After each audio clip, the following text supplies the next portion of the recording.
rapidement, d'abord pour dire ici à Saint-Denis, ville des rois morts et du peuple vivant, vous dire qu'on est tous autour de Kamel, parce que c'est lui qui est dans son droit.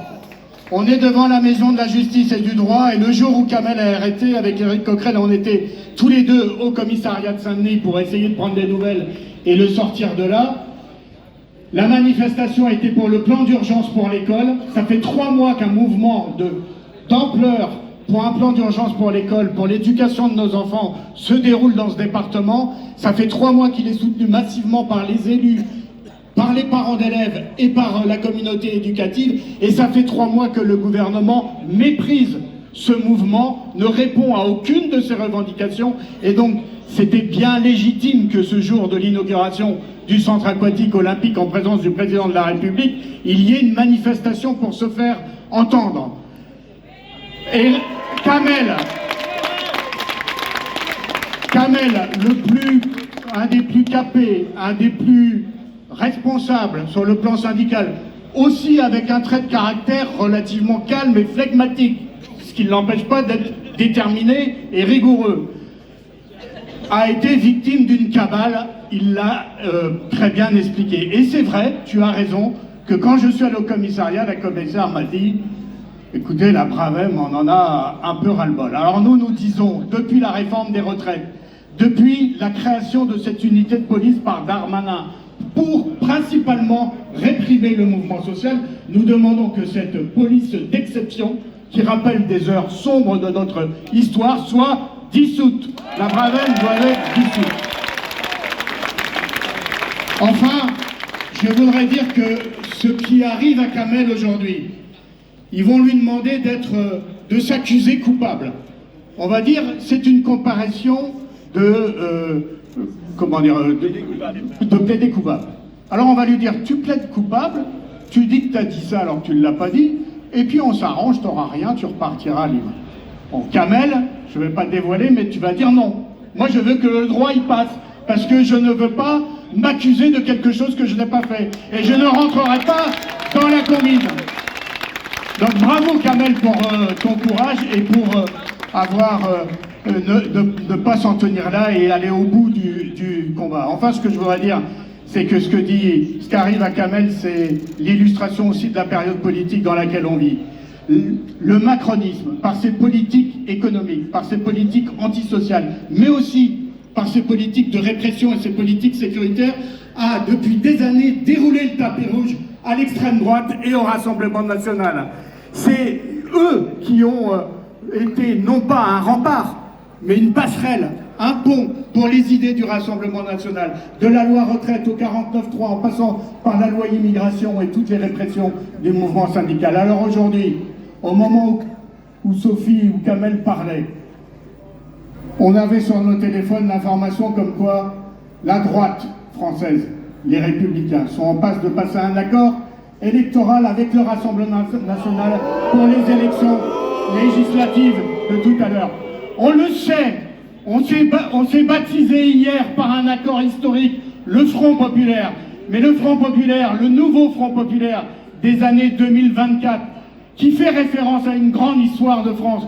Mais au moment du Front populaire dans les années 30, la bourgeoisie et la droite déjà préféraient Hitler que le Front populaire. Et bien l'histoire, elle se répète aujourd'hui. La droite française, les capitalistes, la bourgeoisie, ils préfèrent l'extrême droite, ils préfèrent les racistes des politiques sociales que nous allons défendre. Alors, dans les jours qui viennent, dans les élections législatives, il n'y aura pas 3 choix, il n'y aura pas 4 choix. Il faut lutter contre l'abstention, il faut que tout le monde se réveille et il y aura 2 camps. Il y aura le Front populaire avec toutes les perspectives qu'on ouvre pour le peuple français et il y aura l'extrême droite raciste qui, dans un département comme celui-ci, dont la force et son métissage, sa jeunesse, son caractère populaire, c'est un territoire de résistance, mais il faut que nous fassions tache d'huile sur la France entière. Merci. Merci Stéphane. Quelle annonce. Résistance! Résistance! Résistance! Résistance! Résistance! Résistance! Bien, pour France Insoumise, on va vous le faire à 2 voix, du côté des Lilas et du côté de Saint-Denis. Il y a une erreur que tu as fait, Stéphane, dans ton intervention. Tu as dit nous allons exiger de dissoudre la Bravem. Non, nous allons dans un mois dissoudre la Bravem. Parce que ça veut dire que nous gouvernerons ce pays, que nous serons majoritaires. C'est ça qui aujourd'hui est notre objectif. Parce que Stéphane, je vais être rapide, il a dit quelque chose, à mon avis, d'essentiel, tu vois aussi. C'est ce que Kamel, quelque part, a induit.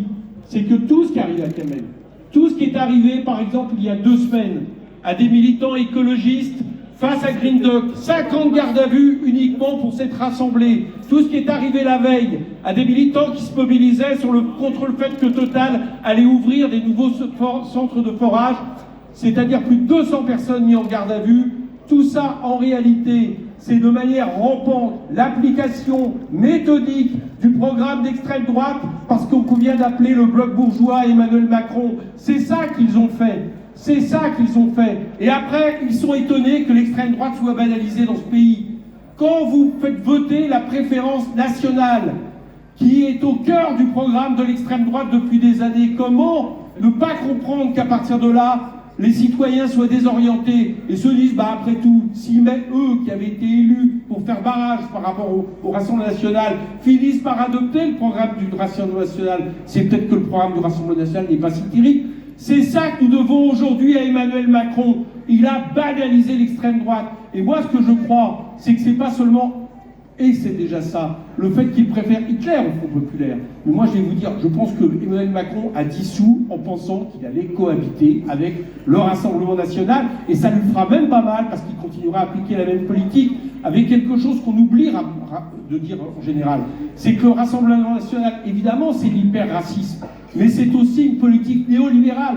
Moi, je suis bien placé, président de la commission des finances, pour le voir. Ils sont d'accord avec la politique d'austérité, ils sont d'accord avec la restriction des dépenses publiques, ils sont d'accord avec la privatisation, ils sont d'accord en réalité avec tout ce que le système produit de pire, et c'est d'ailleurs pourquoi le système aujourd'hui les soutient. Il n'y avait qu'un os, il ne l'imaginait pas, Macron. C'est peut-être pour ça d'ailleurs qu'il annonce aujourd'hui qu'il va le reporter sa conférence de presse. C'est le fait que la gauche allait oublier d'être la plus bête du monde et de devenir la plus intelligente en se rassemblant sur un programme de rupture, et c'est le Front populaire. Voilà ce qui s'est passé, et voilà ce qui, à mon avis, je le crois sérieusement, si nous faisons campagne, peut permettre que nous soyons majoritaires dans 3 semaines. Et je voudrais juste te dire, ajouter un mot.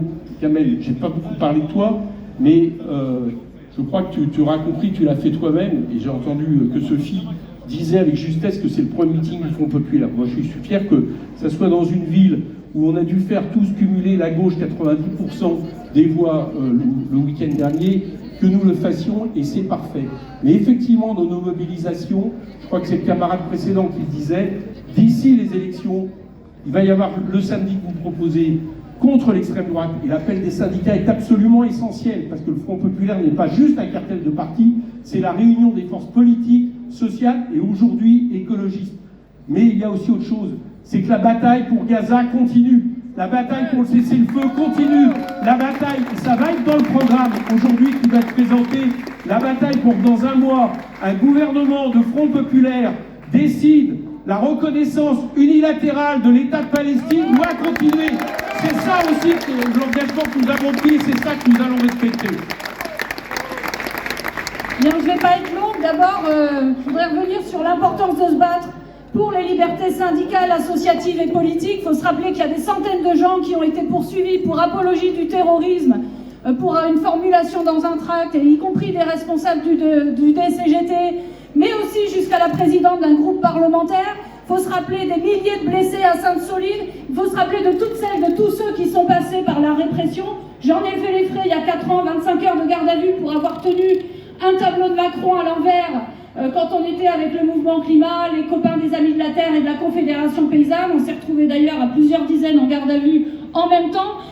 Ça, c'est pas nouveau, mais évidemment, c'est en train de s'amplifier. Et surtout, et je voudrais finir là-dessus, parce que tu as parlé de premier meeting du Front populaire, nous sommes en pleine négociation. Je suis d'ailleurs venue là, mais normalement, je dois repartir pour les négociations entre nos forces politiques.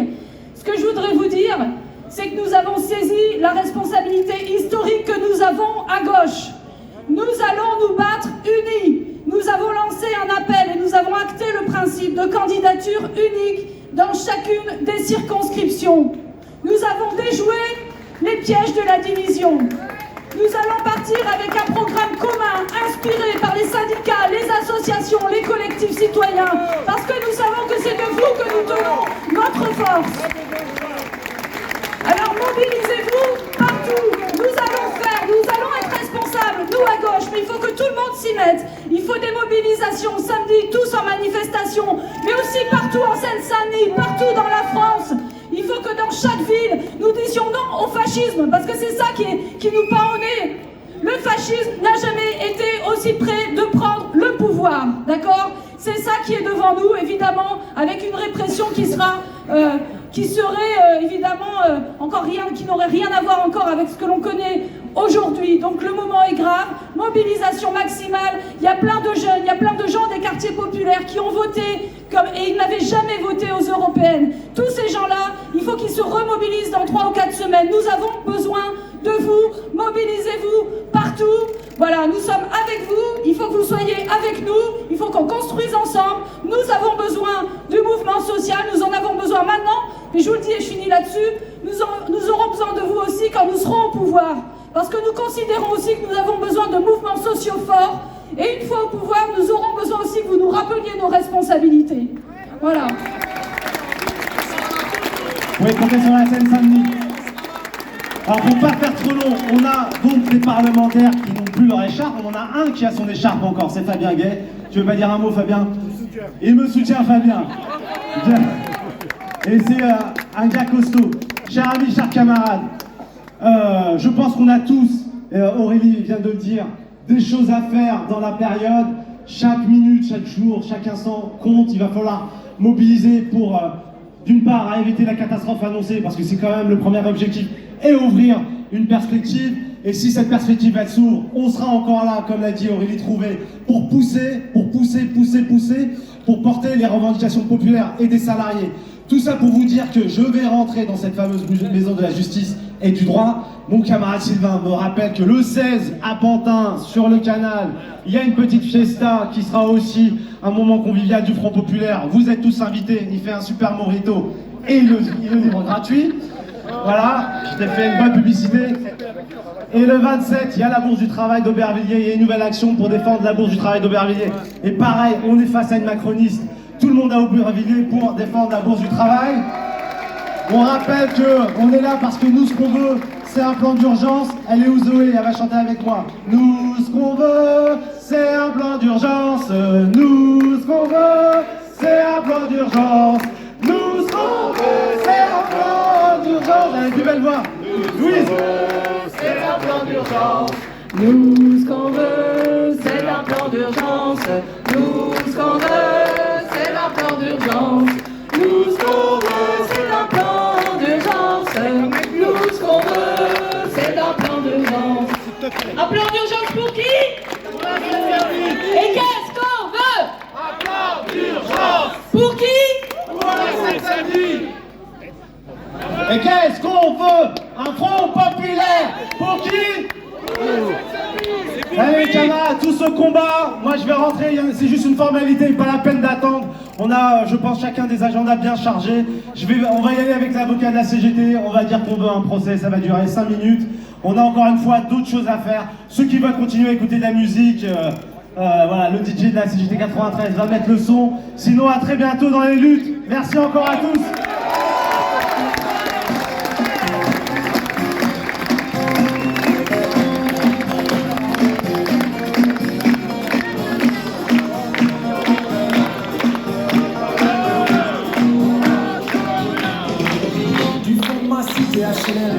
Juste dans ta campagne profonde, notre réalité est la même. Et partout la révolte groupe. Dans ce monde on n'avait pas notre place, on n'avait pas la gueule de l'emploi. On est pas né dans un pass, on n'avait pas la CD à papa. SDF, chômeurs oubliés, paysans et immigrés sans papier. Ils ont voulu nous diviser, faut dire qu'ils y sont arrivés. Tant que c'était chacun pour sa gueule, leur système qui veut prospérer. Mais fallait bien qu'un jour on se réveille et que les têtes soient là pour tomber. On lâche rien. On lâche rien. On lâche rien. On lâche rien. On lâche rien. On lâche rien. On lâche Rien. Ils nous parlent d'égalité, et comme des cons les accus. Démocratie, fais-moi marrer, si c'était le plan le reçu.